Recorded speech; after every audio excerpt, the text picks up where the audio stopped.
പൊതുവെ LDFിൻ്റെ ഭരണം തുടരും. അതാണ് പൊതുവെ കാണുന്ന സ്ഥിതി. ഈ തെരഞ്ഞെടുപ്പിൽ ഏറ്റവും വലിയ നിലയിൽ വികസനം ചർച്ച ചെയ്യപ്പെട്ടു. 2011, 2016 UDF ഭരണവും കഴിഞ്ഞ 10 വർഷത്തെ LDF ഭരണവും പൊതുവെ ജനങ്ങൾ കമ്പയർ ചെയ്തു.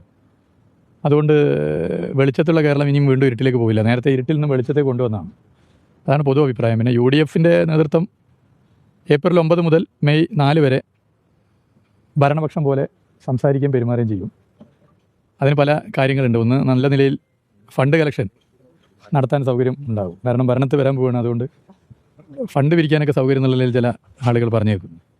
കഴിഞ്ഞ 10 കൊല്ലം സംഘടനാ പ്രവർത്തനത്തിൻ്റെ ഭാഗമായി LDF ഫണ്ട് കളക്ഷൻ നടത്തിയതിനേക്കാൾ ഏപ്രിൽ 9 മുതൽ May 4 UDF mega fund collection തെരഞ്ഞെടുപ്പുമായി ബന്ധപ്പെട്ട് നടത്തും. അപ്പോൾ അതിൻ്റെ ഭാഗമായി ഇതാ വരുന്നു ജയിച്ചു എന്നൊക്കെ പ്രതി കഴിഞ്ഞ മണി ഉണ്ടായല്ലോ.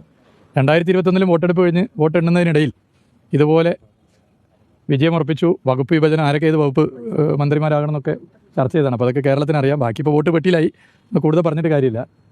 LDFിൻ്റെ ഭരണം തുടരും. ഈ കോഴിക്കോട് എത്ര സ്ഥലത്തിലുള്ള കണക്കെടുക്കാനുള്ള സമയം ആയിട്ടില്ല.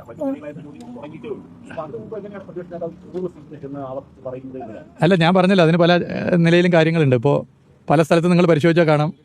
സാധാരണ തെരഞ്ഞെടുപ്പ് വരെയാണ് ഫണ്ട് പിരിവെങ്കിൽ ഇപ്പോൾ കടണ്ട് ഇതുണ്ട് പറഞ്ഞ് ഫണ്ട് പിരിവുകൾ പലയിടത്തും നടക്കുന്നുണ്ട്. അപ്പോൾ അങ്ങനെ ഫണ്ട് പിരിക്കുമ്പോൾ അതാ ഞങ്ങൾ ഭരണത്തിൽ വരാൻ വേണ്ടി പോവുകയാണ് എന്നൊരു പ്രതീതി സൃഷ്ടിച്ചാൽ കുറേ കൂടി ഫണ്ട് കൂടുതൽ വരും എന്നുള്ള ഒരു സൗകര്യം പലർക്കും ഉണ്ട് എന്നാണ് പൊതുവേ കാണാൻ സാധിക്കുന്നത്. കോഴിക്കോട് ജില്ലയിൽ കഴിഞ്ഞ തവണ 2001 ശേഷം തുടർച്ചയായി അവിടെ വലിയ വിജയങ്ങളാണ് LDF നേടുന്നത്. പക്ഷേ ഇത്തവണ അവിടെ ചില സീറ്റുകളിലെങ്കിലും തിരിച്ചടി ഉണ്ടാകുമെന്നാണ് പറയപ്പെടുന്നത്. എന്താണ് അവിടുത്തെ ആ ജില്ലയിലെ മൊത്തത്തിലുള്ള പെർഫോമൻസ്? അല്ല, കോഴിക്കോട് ജില്ലയിൽ മികച്ച വിജയം ഉണ്ടാവും. എല്ലാ തവണയും നല്ല മത്സരമാണെന്ന് പൊതുവേ പറയാറുണ്ടെങ്കിലും അവസാനം LDF വിജയിച്ച് വരുന്ന സ്ഥിതിയാണുള്ളത്. അത് ഇത്തവണ ആവർത്തിക്കും. അതൊക്കെ നമുക്ക് എണ്ണീറ്റ് പറയാം എങ്ങനെയാണ് പൊതുവേ ഉള്ളത്. നമുക്ക് എണ്ണീറ്റ് സീറ്റിൻ്റെ എണ്ണൊക്കെ നോക്കിയിട്ട് പറയാം. ബേപ്പൂരിൽ എന്താണ്? ബേപ്പൂരിൽ ഞാൻ നേരത്തെ പറഞ്ഞല്ലോ, ആവർത്തിക്കുന്നില്ല. ബേപ്പൂരിൽ മികച്ച വിജയം ഉണ്ടാവും. 2021 സർവ്വകാല റെക്കോർഡ് വോട്ടാണ് കിട്ടിയത്, 82,000.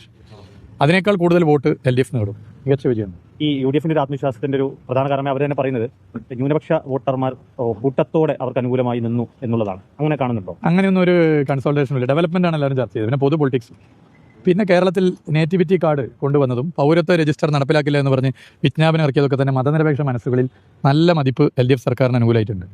പിന്നെ വികസനം, ജനക്ഷേമ പ്രവർത്തനം, ഇതൊക്കെ LDFിന് അനുകൂലമാണ്. ഒരു LDF സർക്കാർ തന്നെ കേരളത്തിൽ തുടരും. മറ്റേത് ഞാൻ പറഞ്ഞ പോലെ ഇങ്ങനെ പറഞ്ഞു പോകാന്നുള്ളതാണ്. അത് കഴിഞ്ഞ വോട്ടെടുപ്പ് കഴിഞ്ഞ് 2021 വോട്ടെണ്ണൽ വരെയുള്ള UDF നേതാക്കന്മാരുടെ ബൈറ്റ് എടുത്ത് പരിശോധിച്ചാൽ, പ്രതികരണങ്ങൾ പരിശോധിച്ചാൽ ഇതിൻ്റെ അപ്പുറമായിരുന്നു പറഞ്ഞത്. അപ്പോൾ അതെല്ലാവർക്കും മനസ്സിലാക്കാവുന്ന കാര്യമാണ്. ഘട്ടത്തിൽ മുഴച്ചു നിന്ന ഒരു ക്യാമ്പയിൻ എന്ന് പറയുന്നത് ഡീൽ ആരോപണമാണ്. അതായത് കോൺഗ്രസ് BJP ഡീലുണ്ട് എന്ന് LDF ഉന്നയിച്ചു. അതിനെ പ്രതിരോധിക്കുന്ന ഒരു തിരിച്ചൊരു ആരോപണം UDF നടത്തി. തെരഞ്ഞെടുപ്പിന്റെ അവസാനം വോട്ടെടുപ്പ് കഴിയുമ്പോൾ എന്തെങ്കിലും തരത്തിൽ ആശങ്ക അങ്ങനെ ഒരു ഡീൽ ചില മണ്ഡലം ഇല്ല, അങ്ങനെയൊന്നും ഒരു പ്രയാസം വരില്ല. ഇനിയിപ്പോൾ എന്ത് ഡീലുണ്ടെങ്കിലും UDFും BJPയും എന്ത് ധാരണ ഉണ്ടെങ്കിലും അതിനൊക്കെ മറികടക്കാനുള്ള ജനകീയ പിന്തുണ LDFിനുണ്ട്.